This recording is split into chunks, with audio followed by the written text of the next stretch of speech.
Hello and welcome to the show. Today I'm going to be talking about 3 energy sucking thoughts and what to think instead. So we're going to dive right in. I'm sure that if you are listening, you are quite familiar with my love of the self-coaching model, which I was certified in as a life coach.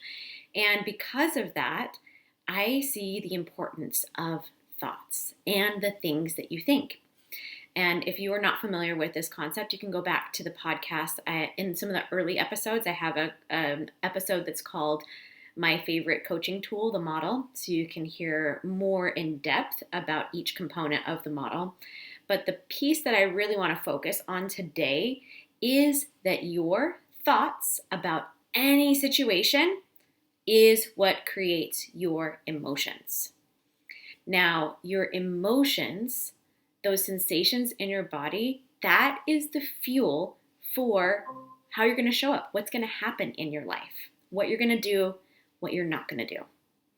So because of that, it is so important for people that experience chronic fatigue to be onto yourself about what is it that I'm thinking. It's really, really easy to just be like, well, I don't really think that, but I'm just judging what I'm thinking. What do you really think? And you really, most of the time, can be able to tell because you can check in with your current energy state. Are you feeling at your baseline, kind of homeostasis? Or are you feeling this hyper vigilance, this hyper arousal where it's just like things just kind of feel like a little bit edgy? Or that hypo arousal where it's just like, as a client of mine described yesterday, it's that I just can't get out of bed feeling. I can't get up. I'm just so exhausted. So a lot of that has to do with your nervous system, and we talk about that in other podcasts. But when you are in a regulated state and you're able to kind of catch these thoughts and see what's happening, I want you to be thinking about these 3 thoughts and how they show up in your life and how they really impact your emotional state and your energetic state. Okay? So the first one that comes up, and this is probably the top one, is this thought of I don't have enough, fill in the blank. I don't have enough time. I don't have enough money. I don't have enough, like my house is not big enough. It's a version of I don't have enough. Or I am not blank enough. I am not energetic enough. I am not strong enough. All of that version of there being a standard in your mind of what enough is and that you are not that or the things that are around you are not enough, that creates an emotion of some version of fear. Can be worry, irritation, any sort of fear. So, and it's because it's a scarcity state. It's literally saying there is not enough. So when you think about this. When you think, I don't have enough time, what happens in your body? I notice this the most when I am in the car driving to someplace and maybe I haven't planned out the best time. And I'll share another story about this to dive into it a little bit further in a minute. But I notice the most when I'm like, oh, I'm not going to make it there in time. I don't have enough time to get there. And this is hilarious because so many times I'll go someplace and I will get there on time and the other person hasn't shown up or the place isn't open yet. And so it's all of this worry really for nothing. And if you think about it, like while I'm driving, if I'm like, oh, I'm going to be late, I don't have enough time, I'm not smart enough to be able to plan out this time, to plan out my day so that I can get there and have plenty of time. All of that thinking is creating worry and fear in your body. And if you also have chronic pain or chronic symptoms, that can get amped up when you're in this I don't have enough state. Stress is a huge contributor to how you feel in your body. So go back and listen to lots of episodes where I talk about that. So number 2 thought is it's kind of in conjunction if you have some sort of a goal, something that you want to do or create. And if the overarching story that you continually tell is it's not going to work. This thought is so powerful. It's so powerful. Thinking that, maybe you have a weight loss goal, or maybe you want to help your child get into college, or maybe there's just so many things. Maybe you want to organize your house, and you start doing the activity and you just have this, all of the narrative, because we're always biased towards the negative, all the narrative about all the reasons this is not going to work. When you think it's not going to work, pay attention to how that feels in your body. For me, that shows up as some form of discouragement. And from that discouraged of I want to lose weight, but I know this probably isn't going to work. And then you feel discouraged. You're probably not going to go out and eat really healthy and listen to your body really well and exercise. Probably because you're believing that this is not going to work. Probably just going to keep doing what you've been doing and stay stuck in the pattern that's kept you at the weight that you're at.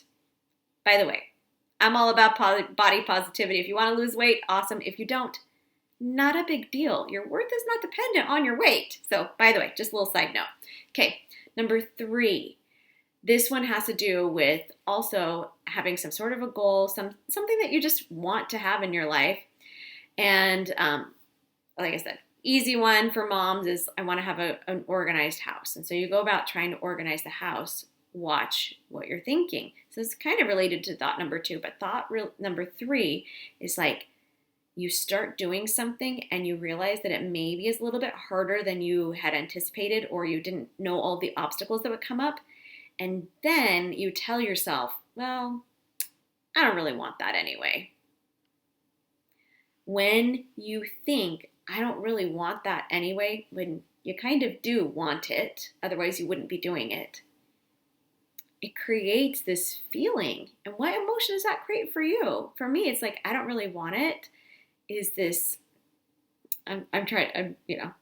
this emotion of, again, a little bit discouragement, maybe some despair. It's thought I could do that, but it's not really working.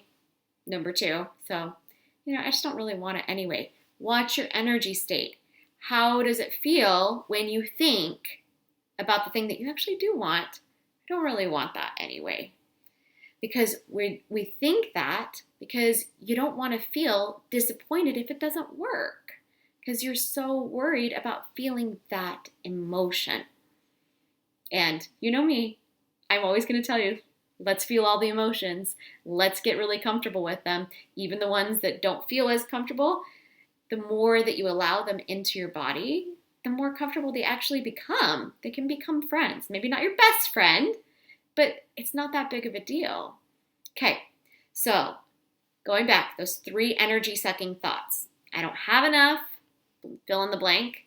I'm not blank enough. I'm not strong enough, I'm not skinny enough, I'm not pretty enough, whatever it is.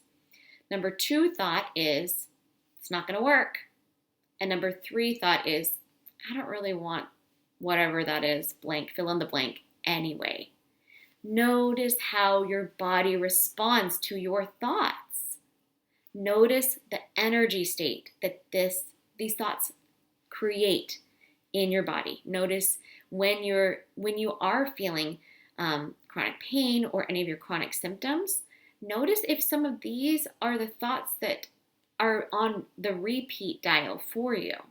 Okay, so what are some things to think instead? If thoughts are so important and we can see that these thoughts are creating a decreased energy state, what should you think in order to feel better? Well, we definitely want to take care of your nervous system first, but when you are in a regulated state where your body feels safe in order to expand into a new level of awareness, so you want to take care of body first, always, and that's what I teach my clients. I teach them how to create that safety in their bodies. Okay, when you are in that regulated state and you're ready to move into a new space, here's some of my favorite ones.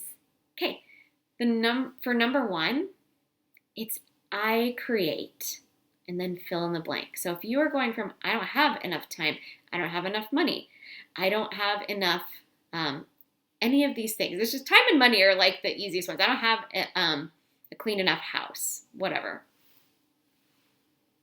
I create time. I am the source of time. I create money. I create my energy. Oh, I'm sorry. First one. I don't have enough energy. I don't know why I missed that one. But think about it when you think, that's a thought. I don't have enough energy. Your brain might offer it to, but you get a chance to decide if you're going to believe that.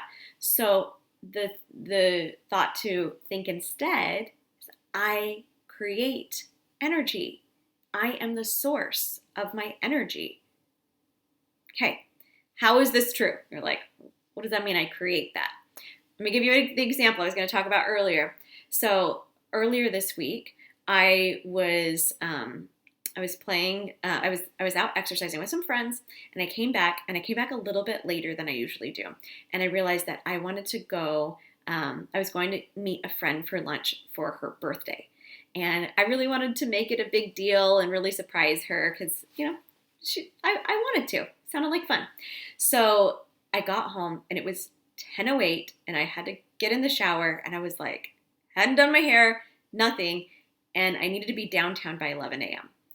And I've been talking to my mom on the phone, just having a good time, and I realized what time it was, and I was like, here's my choice. I can tell myself I don't have enough time, and I'm going to be late to this, or I can just get really busy focusing my time and my energy, and focus and lean into trust, because that's the opposite energy state as the fear that those other thoughts are creating. They're creating this fear, discouragement, draining energy.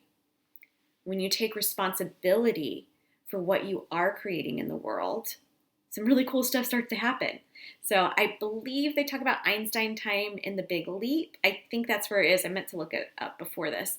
But look up the term Einstein time. It's really cool. It basically is saying that think about when you are doing something that you really, really enjoy, like 2 minutes of something that's really, really fun for you. One of my clients were talking about like a Disney ride. Like go on the Disney ride for 2 minutes and it's so amazing for 2 minutes and it seems so short, those 2 minutes. Contrast that with what if you're going in for a blood draw and they're trying to find your vein for 2 minutes? Seems like a very long time, those 2 minutes. So it's really our perception of time that amplifies like how we experience the time and how much you can fit into the time. A lot of time, like for my planning for my weekly planning, I decide how much time things take. So in this instance, I decided I'm going to get in the shower at 10:08. I'm going to get my hair done, makeup, dressed, go to Kroger, get the things I want, and I'm going to show up there, and I will be there at 11 o'clock. I don't know how. I'm just going to test this out. Seems like fun. I'm going to go do it. And so I went to work doing that. And anytime my brain went to like this hustle, like, ooh, you better hurry up, energy, I just redirected brain to trust. Like, I'm the source of time. Whatever's going to happen is going to be great, but I just trust I'm going to be there at 11 o'clock. And so got out of the shower, got dressed, got ready, and left my house at 10:30. Drove down the road 10 minutes to Kroger. I got to I got inside and found somebody. I was like, do you guys do balloons? He's like, yeah. I'm like, okay, I need a dozen balloons. He's like, okay, it's going to be 15 minutes. I'm like, it takes 15 minutes to drive to the place. Okay, it's going to be good. So I went and found some other things. I found a little gift card, they had a cake there, which was like on sale, like amazing. So found a cake and found some flowers, came back, balloons were ready a little bit early. I checked out with the other things, came back, the balloons were ready, checked out with the balloons, got into my car, and somehow it was 10:48. And then the GPS is like, it's going to take you 12 minutes to get there. I was like, okay. And I just kept going in this stream of trust that I was going to show up when I needed to. So get downtown. I kid you not, I got there at 10:59. And birthday girl showed up later and the other friend showed up later. I was like the first one there. But I had an opportunity to decide Am I going to use this as a way to really exhaust myself, get into that fight or flight energy, and really hustle and be worried the whole time? Is like, is it going to be enough? Is it going to be enough time? Or by shifting into trust, I actually was able to do all of the things and create an energy producing experience for me. This is what we have. We have this choice all the time. Which one are you going to choose? Okay, number 2 thought to think instead. If you find yourself trying to create a result in your life, maybe it's a better relationship with your body, with your husband, with your kids, whatever. If you have this overarching thought of it's not going to work, it's going to show up in those relationships. So what to think instead, suggestion, is I will keep going until I figure this out. This also applies to weight loss too. Like, it's so easy to get discouraged because you've tried a bunch of things and they haven't really worked in the past because you didn't change your thinking. When you change your thinking to like, it doesn't really matter how long this takes, I'm just willing to keep doing this until I figure it out. That's the model that I've taken with my business. I'm like, I don't know how to do a life coaching business, but I'm just going to keep going until I figure it out. So that's the number 2 thought. Number 3 thought. When you find yourself going after a result, a goal, and you kind of feel like it's probably not going to work, and then you start to actually lie to yourself and say, well, I didn't really want that anyway. Here's what to think instead, to redirect to when you find yourself unconsciously thinking that. What I desire was put into my heart for a reason. I don't need to know how. I just need to know, what do I want? Because most of the time, we have this nebulous idea of what we think things should look like, whether it's your house, your relationship, like I said, your body. The weight loss is just so easy. The money in your bank account, all of those things. We just know that we want more of it or for it to be better. When you get really, really clear about what it is that you want, your brain and the universe and God, everything starts focusing to create that result. It's so wild how this works. But trust me, it works. And, for me, again, like even with this business, like it's really easy to be like, oh, I don't know what I'm doing, which that's a lie in of itself too. And I don't really want this business anyway. It's easy for my brain to just do that on default.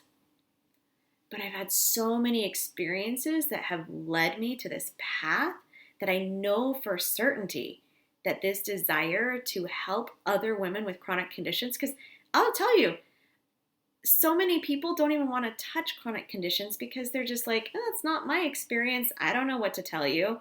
And I just felt so alone.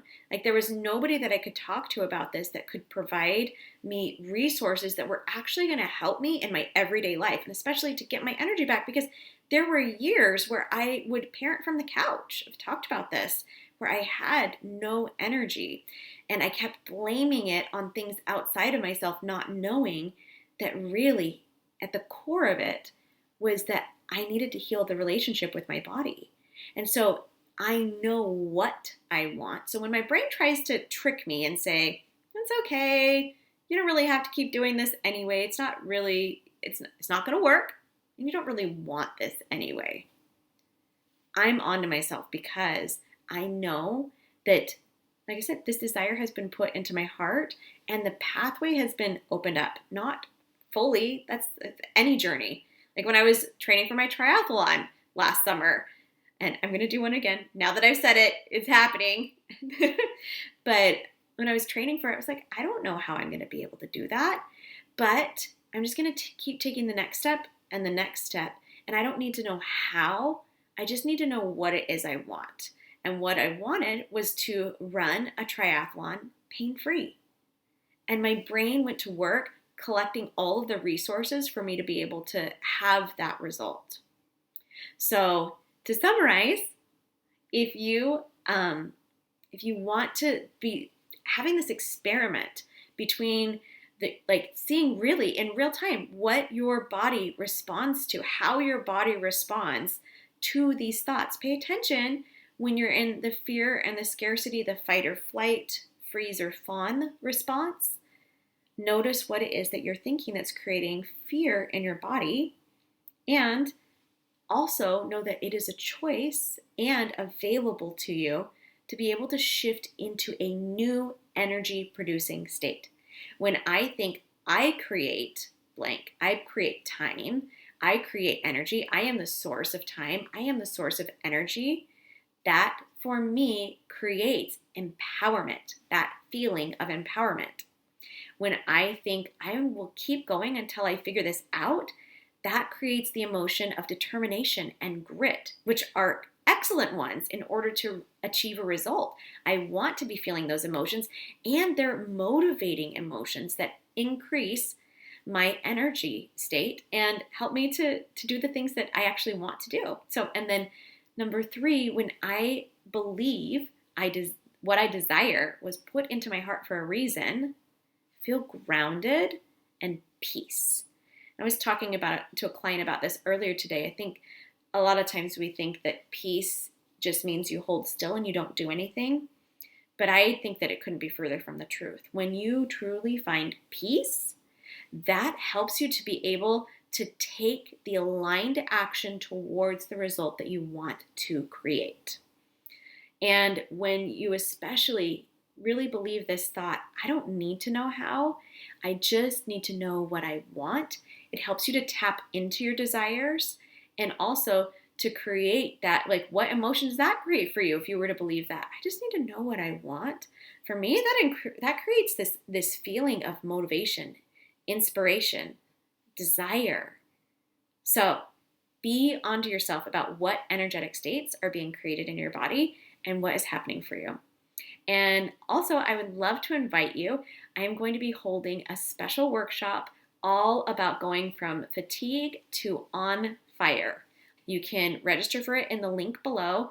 And I would love to talk more about these concepts, talk about how creating empowering rhythms and routines in your life can help to protect your energy and help you to create more of it so that you can break free from the cycle of always just going to this fatigue state. You have so much energy inside of you. Let's unlock it so that you can use it to create the results that you actually want in your life. All right, I will see you next time. Have an incredible day.